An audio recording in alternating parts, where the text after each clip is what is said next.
श्रीराम समर्थ. जय जय रघुवीर समर्थ.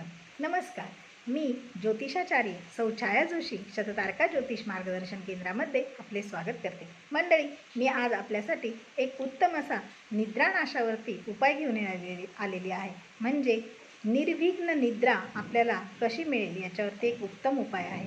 हा उपाय आपल्याला ऐकायचा असेल तर व्हिडिओला शेवटपर्यंत बघावं लागेल. व्हिडिओ बघितल्यानंतर व्हिडिओला लाईक करा, शेअर करा आणि सबस्क्राईब करायला विसरू नका.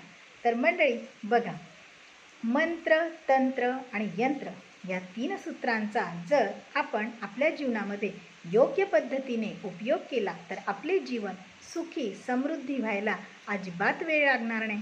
बघा मंडळी, मंत्र म्हणजे काय तर परमेश्वराने वेदांमार्फत आपल्या मनाला तारण्यासाठी दिलेलं एक उत्तम असं सूत्र. आता या सूत्राचा किंवा या मंत्राचा वापर कसा, कोठे आणि कशा पद्धतीने करायचा ते अवगत असणे म्हणजे तंत्र.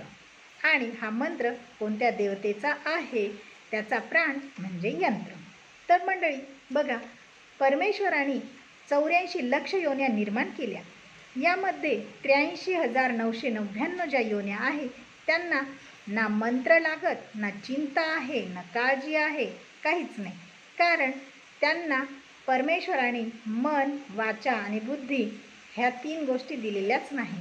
तर हा संपूर्ण अधिकार परमेश्वराने मनुष्य प्राण्याला दिलेला आहे.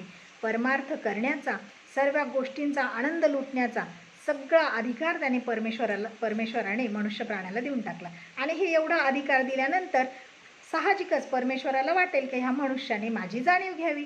आणि ही जाणीव घेण्यासाठी परमेश्वराने मंत्र, तंत्र आणि यंत्र या 3 सूत्र आपल्याला देऊन टाकलेले आहे. बघा मंडळी, आपण जेव्हा मंत्र जप करतो किंवा उपासना करतो तेव्हा परमेश्वराच्या सानिध्यात राहतो.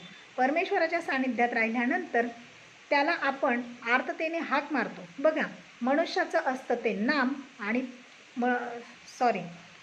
परमेश्वराचं असतं ते नाम आणि मनुष्याचं असतं ते नाव.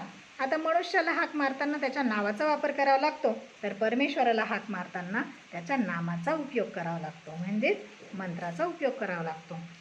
मंडळी, समुद्र मंथनातून 14 रत्न बाहेर पडली. या 14 रत्नांमध्ये शंख देखील बाहेर पडला हे आपल्याला माहिती आहे. आणि शंख हा महाविष्णूचं प्रतीक आहे हे देखील आपणा सर्वांना ठाऊकच आहे. मंडळी, जलथेरपी ही अतिशय उत्तम अशी मनुष्याच्या जीवनाला सार्थक करण्यासाठी उपयोगी येणारी थेरपी आहे. परंतु येथे मी आता तुम्हाला जलथेरपी कुठल्याही प्रकारचं काहीही सांगणार आणि पुढील या गोष्टीसाठी मी पुढे व्हिडिओ तयार करेल. तर आता तुम्ही निद्रानाशासाठी मंत्राचा आणि तंत्राचा कसा उपयोग करायचा हे नीट व्यवस्थित ऐका.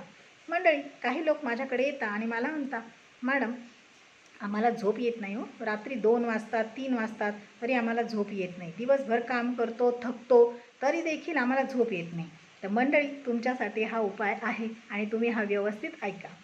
तर रात्री झोपण्यापूर्वी आपण देवघरासमोर जायचं आहे. आपल्या देवाला नम्र निवेदन ठेवायचं, हे परमेश्वरा, तुझ्या कृपेमुळे माझा आजचा दिवस उत्तम असा गेलेला आहे आणि आता ही रात्रसुद्धा तुझी कृपा असेल तर मला उत्तम अशी जाईल. तर बघा मंडळी, आणि आपल्या देवघरामध्ये जो शंख असतो त्या शंखामध्ये आपण पाणी ठेवतो.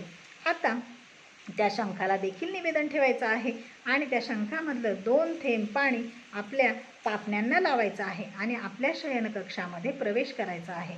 आता काय मंत्र आणि त्याचं काय तंत्र हे बघा. तर आपल्या शयनकक्षामध्ये प्रवेश केल्यानंतर बेडवरती जेव्हा आपण बसतात तेव्हा शवासनामध्ये आपण आपली स्थिती घ्यायची आहे आणि शवासनातल्या स्थितीमध्ये आपण 11, 21 किंवा 51 वेळा ह्या मंत्राचा जप करायचा आहे. परंतु मला वाटतं की 11पेक्षा जास्त वेळा आपल्याला या मंत्राचा जप करण्याची वेळच येणार नाही.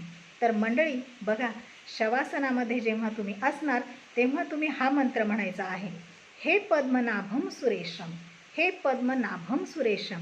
या मंत्राचा जप करता करता आपण निद्रा देवतेच्या अधीन जायचे आहे आणि सकाळी उठल्यानंतर त्या भगवंताला धन्यवाद द्यायचे, हे परमेश्वरा, तू माझी रात्र तर उत्तमाचीच घालवली, तर हा सूर्यनारायण हा दिवस तू मला दाखवला त्याबद्दल तुला धन्यवाद देते आणि तुझा विजय असो परमेश्वरा. जय सद्गुरू.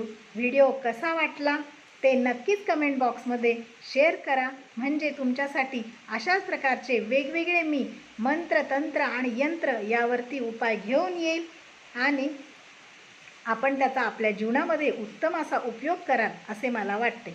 धन्यवाद.